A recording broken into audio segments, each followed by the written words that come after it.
Hello Year 4 and welcome to our final session all about our division recap. So just to repeat myself, there will not be anything new that you will be learning today. We will just be revising and going over what you do know and looking at a few problem solving questions to figure out how to answer them because some of them can be quite tricky. So we're going to do them together first of all.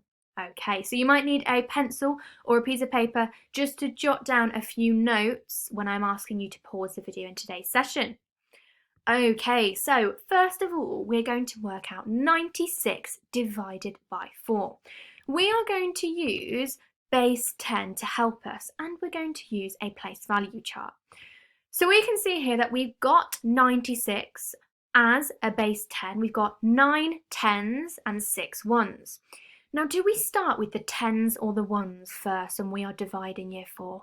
That's right, we start with our tens first, don't we? So we can see here that we can put 1 10 into each of our rows, and we still have got 5 tens left over. So we can put 4 more tens into each of our rows. Now we are left with 1 10 left over. Now what can we exchange that for? 10 tens, lovely, 10 ones, sorry. So we can exchange that for 10 ones, giving us 16 ones. Now we know we are splitting 16 ones between 4 rows. And we know 16 divided by 4 gives us 4. So we can see here that there are 4 ones in each row. So we are left with 2 tens and 4 ones. So the answer to this question is 24. Now it's your turn to have a go. If you can use place value counters or you can use base 10 if you'd like to draw it to work out 84 divided by 6. You can also use a place value chart to help you. So pause the video and have a go at this question, please.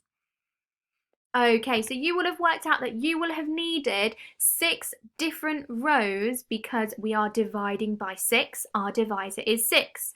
We know we start with the tens and we can put 1 10 in each of our rows.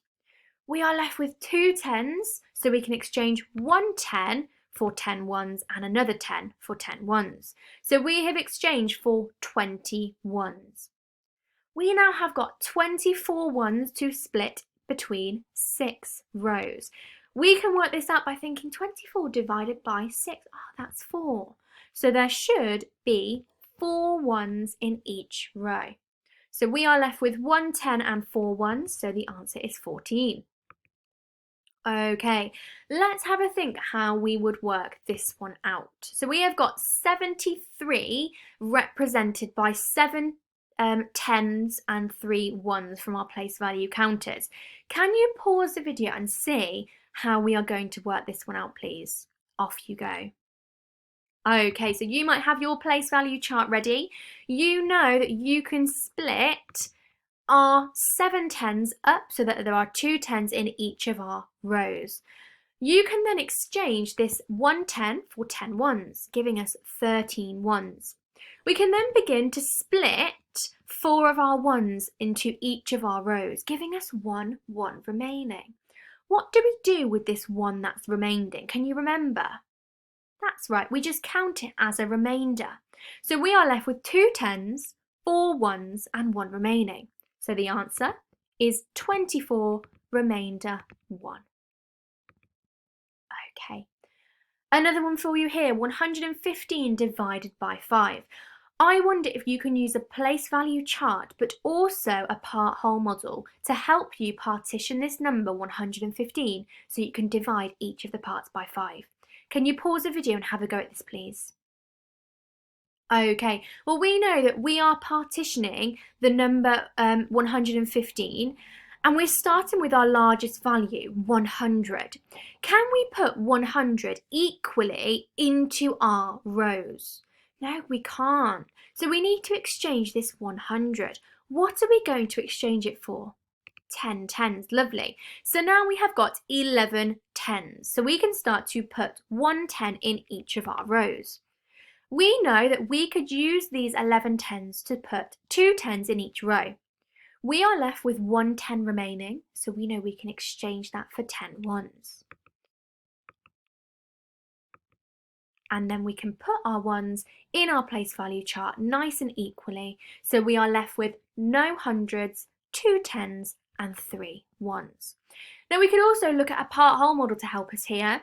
We can see, looking at our place value chart, that we have partitioned the number 115 into 100. We have got 10 tens here and 15 ones.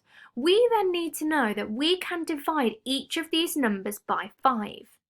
We can use this to help us because we have divided 100 by 5, giving us 20, and 15 divided by 5, giving us 3.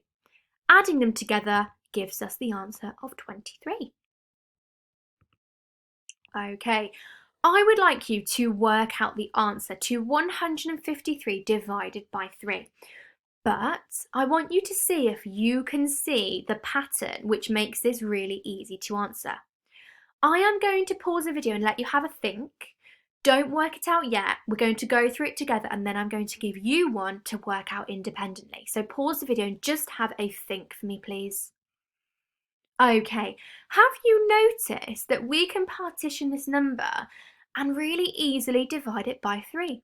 We could partition this number into 150 and 3 because both of these numbers are divisible by 3. 150 looks a bit like 15, so we can work that out by dividing it by 3. So we can partition this number into 150 divided by 3 and 3 divided by 3. If we know that the number 150 looks very similar to 15, what is 15 divided by 3? How many 3's go into the number 15? That's right, 5. Then we need to add the 0 on, so 150 divided by 3 will be 50. Then we can look at 3 divided by 3. How many 3's go into the number 3? Absolutely, just 1. So that should be 50 there, because then when you add them together, 50 add 1 is 51. So that was a really quick and easy way that you didn't need to use your place value counters, you didn't need to use your base 10, you just needed to partition the number into 150 and 3. Now I would like you to have a go at this one. Look at your divisor. Are there any patterns that you could partition this number into? Pause the video and work this one out, please. Off you go. Okay, well, we can see that we can partition this number into 305. We can see that 300 is a bit like 30. 30 divided by 5 is 6. So 300 divided by 5 must be 60. And 5 divided by 5 is 1, giving us the answer of 61. So we know that when you are answering some of your questions in your assessment today, you can look for patterns in the way that you can partition your numbers. A problem-solving question here. So 264 rubbers are packed into boxes of 2. And we want to know that because they're in boxes of 2, how many boxes are there going to be? What is my division sentence going to be using these numbers? Is it going to be 2 divided by 264? Now I can see lots of you shaking your head. It's not going to be that, is it? It's going to be 264 divided by 2. But look, for each of these digits, they are all even numbers. And what do we know about even numbers? That even numbers can always be divided by 2. So we can work this out in a really easy way. We can divide our 2 by 2. There are 1 2 in 2. 6 by 2. There are 3 2's in 6. And 4 divided by 2. There are 2 2's in 4. So we can see the number here that we have just divided this number by 2 by looking at each of the digits. We can see that there is 100, 3 tens and 2 ones. So there are 132 boxes. The length of 5 identical rulers is 55 centimetres. What is the length of one ruler? What is the length of 3 rulers? Pause the video and have a think. Okay, so have you worked out what your division sentence must be? If we know we are finding the length of one ruler, we need to know what 55 divided by 5 is, because that would give us one ruler length. Now, what is 55 divided by 5? Can you work that out for me, please? Did you find out that 55 divided by 5 was 11? So, one ruler must be 11 centimetres. If we want to find out the length of 3 rulers, now that we know the length of one ruler, what are we going to do with this number 11? Are we going to divide it? No, we're not. We want to find out what 3 rulers are, and we know one ruler, so we're going to multiply 11 by 3. Can you multiply 11 by 3? Fantastic. 11 multiplied by 3 is 33. So the length of 3 rulers would be 33 centimetres. So can you see, I know that 5 rulers are 55 centimetres. If I divide that by 5, I'm finding the length of one ruler. And now I know the length of one ruler, I can use that to help me work out the length of 2 rulers, 3 rulers, and 4 rulers, just by multiplying it by how many rulers I need to find. And that was just using our 11 times table. Okay, the final question today then. Something divided by 5 equals 123 R1. What does that R stand for? Absolutely, it stands for remainder 1. So something divided by 5 gives us 123 remainder 1. How on earth am I going to work this out? Can you please pause the video and have a think? What could I do to work this out? Okay, off you go. Okay, have you worked out that we already have our answer so that we can do the inverse to find out our missing value? Well, we know that if we look at the inverse, it would be changing from a division sign to a multiplication sign. Now we're going to forget about this remainder first because I'll show you where that needs to be added on in a moment. We can work out 123 multiplied by 5. Now that won't give us this value because we still need to work with our remainder. But that would be where our starting point is because we need to work out the inverse. Can you use the short multiplication method to work out 123 multiplied by 5? Pause the video and off you go. Okay, did you work out that 123 multiplied by 5 gives us 615? Now that will not be our final answer. We still have a remainder. So can you remember thinking back to one of our division lessons last week where you can use this to make a pattern? So if we know that 123 multiplied by 5 gives us 615, then we know that we need to make a remainder. And by making that remainder, we can increase one of our factors by 1.